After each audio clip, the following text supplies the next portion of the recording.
ৰাজ্যত পুনৰ সংঘটিত হৈছে আন এক শোকাবহ ঘটনাৰ স্থান হৈছে ডিফু। এটা কুয়া তিনিগৰাকী শ্ৰমিকে কৰ্মৰত অৱস্থাত আছিল আৰু তেনেতে সেই ভয়ানক দুৰ্ঘটনাটি অৰ্থাৎ সেই ভয়ানক ঘটনাটি সংঘটিত হয়। গতিকে এই মুহূৰ্তত সবিশেষ জনাবলৈ চেষ্টা কৰিছো।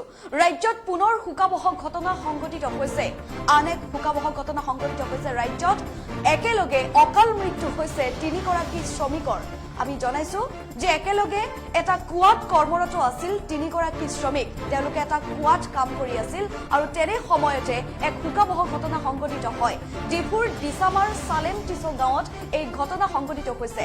ডিফুৰ SDRF দলৰ অভিযানত ইতিমধ্যে মৃতদেহ তিনিটি উদ্ধাৰ কৰা হৈছে।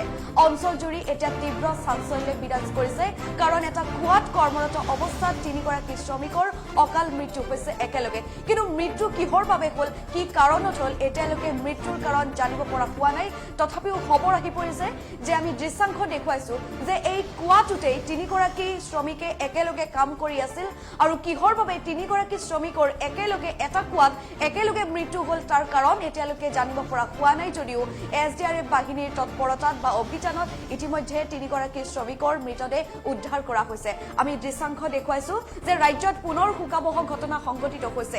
নিহত শ্ৰমিক কেইজন হৈছে 20 বছৰীয়া টিছং টেৰাং, 35 বছৰীয়া হৰি টেৰন আৰু 25 বছৰীয়া লংচদাৰ টেৰাং।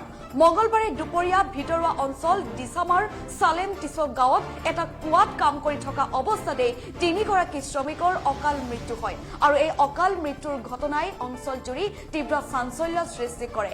ডিফুৰ SDRF দলে ঘটনাস্থলীৰ পৰা মৃতদেহ উদ্ধাৰ কৰে।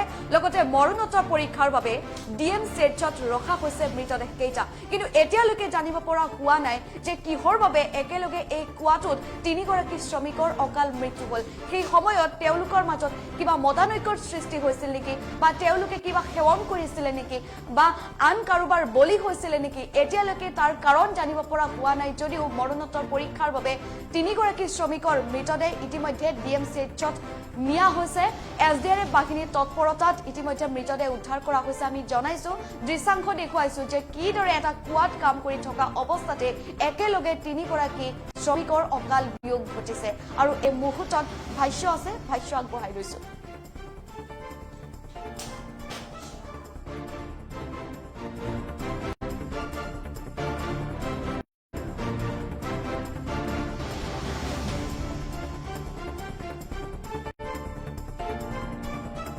তিনিটা 25 আমি খবৰ পাইছো।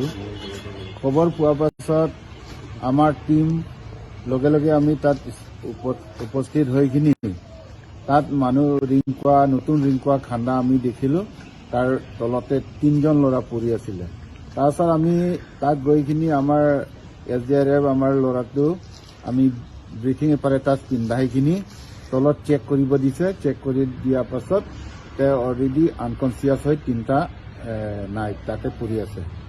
তাৰ পাছতে আমি লগে লগে আমি ৰছী হতুৱাই আমি খিনি ৰিকভাৰ কৰি দিছো আৰু 3টা বডি। এই 3টা বডি ৰিকভাৰ কৰাৰ পাছত আমি মেডিকেলত এইটো এম্বুলেন্স উপস্থিত আছিলে তাত।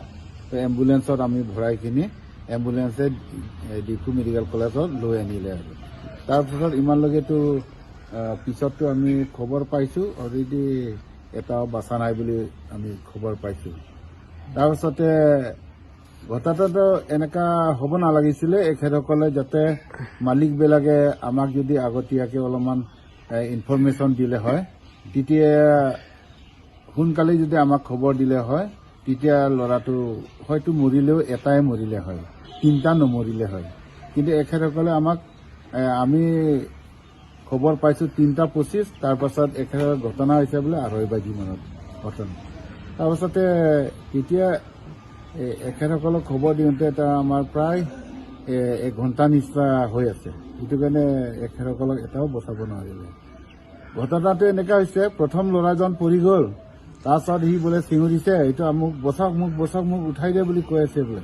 তাৰপাছতে আৰু নেক্সট এজনো মানে আকৌ তাক বচাবলৈ গৈ ইও পৰি থাকিলে। আৰু নেক্সট এজন আকৌ সোমাই গ'ল, ইও মানে বচাবলৈ গৈ ইও মৰি থাকিলে। এনেকে 3টা তলত পৰি যোৱাৰ পাছতে ৰাইজে মানে অলপ সচেতন আহিছে। তাৰপিছত লগে লগে খবৰ দিছে বুলি কৈছে। কিন্তু আমি গৈ পাওঁতে 3টা ল'ৰা অলৰেডি তলতে মৰি থাকিলে বুলি আমি অনুমান কৰিছো আৰু ল'ৰাকেইটাৰ নাম ল'ৰাকেইটাৰ নাম আছিলে মই অলপ চাব লাগিব এইটোতো ছেক্ৰেটাৰী তেনজিং ৰপি নে কিবা কৈছিলে এখেতৰ মানে বাৰী তাত যিটো নেকি এৰিয়া আৰু তাত খান্দা এৰিয়াটো হ'ল বহুত মানে কয়লা খনি এৰিয়া হয় অলপমান কয়লা আছে তাত আৰু তাত জাগাডোখৰ হ'ল মানে পুরো ওখ জাগা হাই জাগাত একদম মানে অলপ ডাউনত খান্দিলেতো ঘটনা নহলে হয় আৰু এখেতসকলক মানে অনুৰোধ কৰিছো তাকে যাতে এইবিলাক কাম কৰাৰ আগত আমাৰ ফায়াৰ ব্ৰিগেড পৰা পৰামৰ্শ ললে হয়তো আমি মানে কিবা এটা আমি সেফটিৰ কাৰণে আমি কিবা এটা নলেজ দিলে হয় এখেতসকলে তাৰমানে পুৰা ওচৰতে ৰিংকুৱা খান্দা ওচৰতে মজুত ৰাখি কিনি এখেতে কাম কৰিলে তাৰমানে ভাল হয় কেছটো এনেকা যোৱাকালি এটা ল'ৰা যেতিয়া মানে চিঙৰি আছিলে তেতিয়া টাইমততো মানুহ নানামিখিনি যদি ওচৰতে মানে গ্ৰীণ পাতবিলাক যিবিলাক গ্ৰীণ পাত এইবিলাক চিঙিখিনি যদি তলত পেলাই দিলে লগে লগে আকৌ তাৰ ওপৰত পানী ঢালি দিলে কিন্তু ল'ৰাটো নমৰিলে হয় কিন্তু এখেতসকলে এইবিলাক মানে জ্ঞান নাথাকাৰ কাৰণে এইবিলাক তাৰমানে নলেজ নথকাৰ কাৰণে এখেতসকলে এইটো কাম নকৰিলে মানুহে উল্টা নামিখিনি মানুহে মৰি থাকিলে আৰু 3টাও এই কেছৰ কাৰণে তাৰমানে আমি বহুত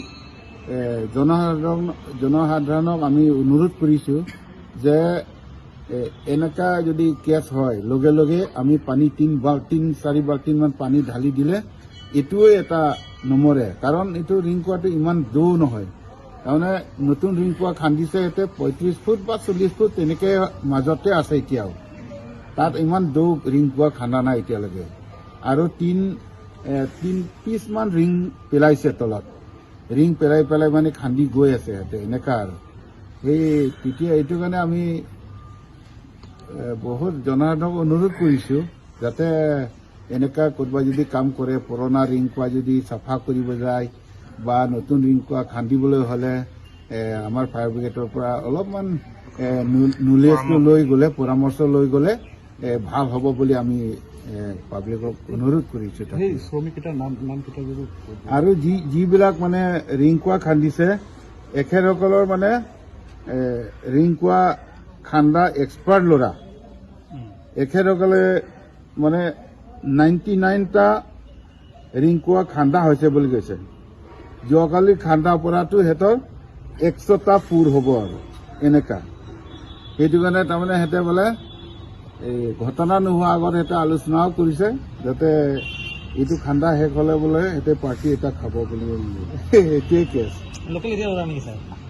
লোকেল নাম আছে এইটো টিচং তেৰাং এজ 20 years তাৰ দেউতাৰ নাম হ'ল বিদা সিং তেৰাং বিদা তেৰাং তাৰপিছত দিচামা নম্বৰ 1 ঘৰ আৰু এটা হৰি তেৰণ এজ 35 years তাৰ দেউতাৰ নাম কেনসিং তেৰং ৰংথাৰৱে ল'ৰা আৰু এটা আছে লংচদাৰ তেৰাং এজ 25 years দেউতাৰ নাম লংসিং তেৰাং এইটো